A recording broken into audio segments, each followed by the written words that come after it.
Well, that didn't take long, did it? We got to talk about Taulia Tagovailoa going to Maryland after the bump. Don't be cornering me.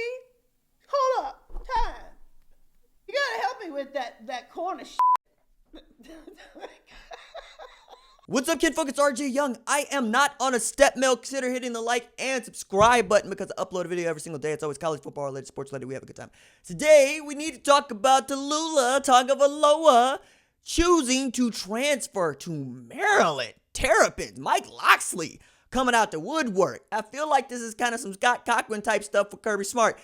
The thing that you can guarantee is that a former Alabama Crimson Tide assistant to one Nick Saban is going to try to go into Nick Saban's program and pull out the goods, whether or not that means getting a transfer or a commit or a coach. Kirby Smart famously got Jake Fromm to go from Alabama to Georgia, and say what you want about Jake Fromm, the man just stayed sunning on Florida. Scott Cochran managed to pull him away. Some would say that, they wanted the strength coach out of Tuscaloosa. I mean, whatever. If that's how you feel, that's how you feel. Scott Cochran goes from being a strength coach to an on-the-field assistant special teams for one Kirby Smart. We'll see how that translates. And Mike Locksley going into the SEC once again to go get him prize recruit. This time, it was not flipping five-star wide receiver Raheem Jarrett from LSU to Maryland.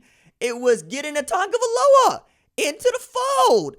I did not expect this. I would have expected little brother Taulia to try to go where Tua was in Miami, but it seems like the family is going to do what the family got to do to try to get Taulia on the field. Also speaks volumes about what he expects to see out of Bryce Young, not to say Mac Jones, but Bryce Young, because if you can't usurp Mac Jones, probably not going to be able to usurp one Bryce Young, who is the number one player according to the 247 Sports Rankings Council and one of the best quarterbacks that we've seen in recent years. His comp has been Kyler Murray. I'll believe it when I see it. That said, I thought there was a number of places for which Taulia could have gone. Maryland was on the list for some people because Mike Locksley and that connection. But the only way this gets better for me is if Mike Locksley somehow decides to hire Dan Enos as offensive coordinator or quarterbacks coach, because there are many people that would credit Dan Enos with getting Jalen Hurts' footwork and quarterback ability right before he got to Oklahoma and really making Tua into the kind of player that he became, worthy of a first-round selection by the Miami Dolphins. Now,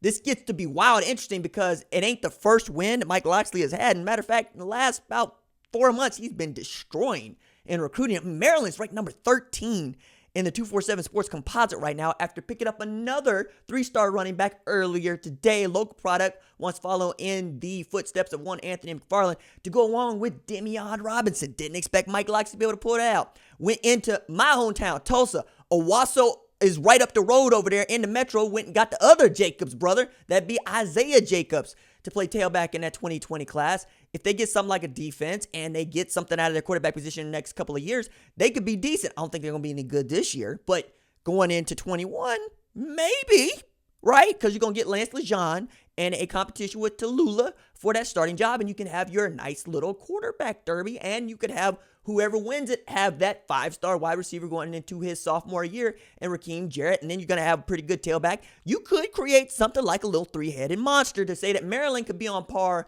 with Oklahoma State when we're talking about what they could do in the Big Ten. That means that I would expect Maryland to be competing with the likes of Michigan State, Michigan, Penn State for third place, second place maybe in that Big Ten East. They're not going to challenge Ohio State, to be fair.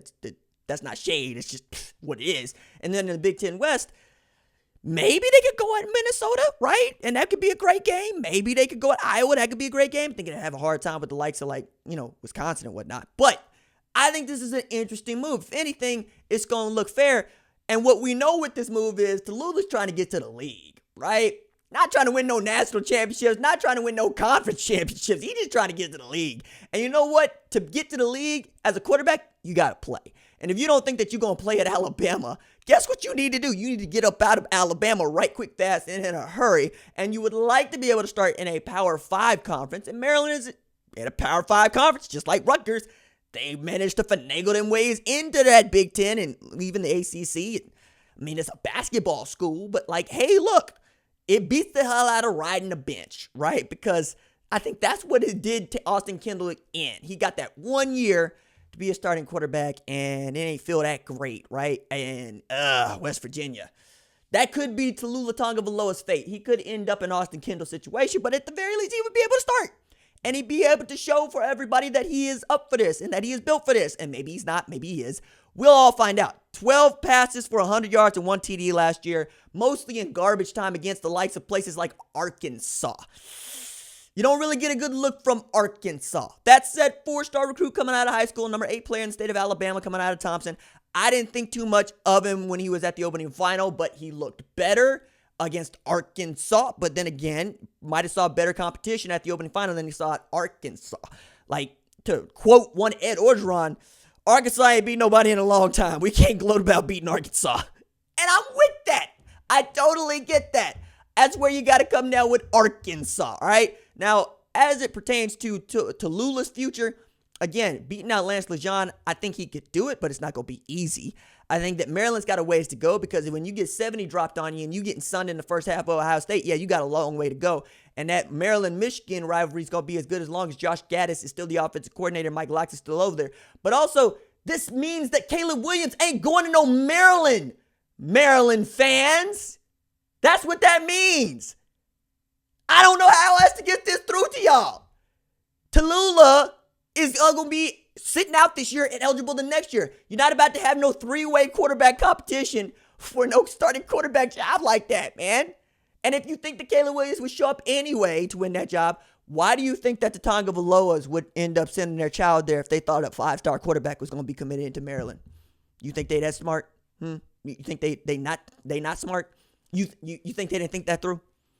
They just had a number 1 draft pick. That's all. Miami took him. They ended up going from Hawaii to Tuscaloosa. You don't think they thought that through? None of that? That didn't land for you?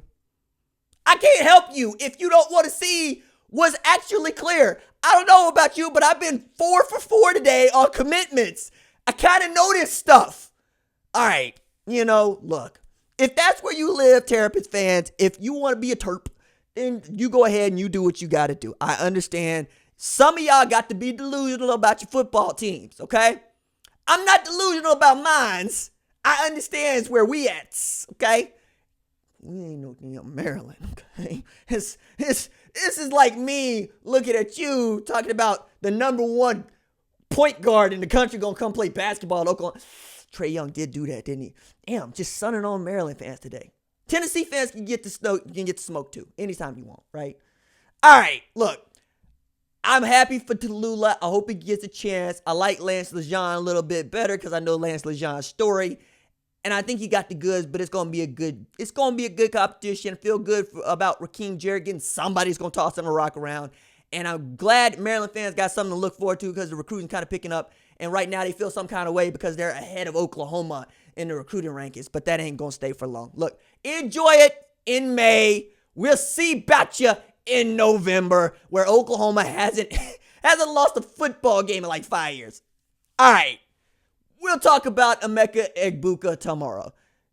Doses.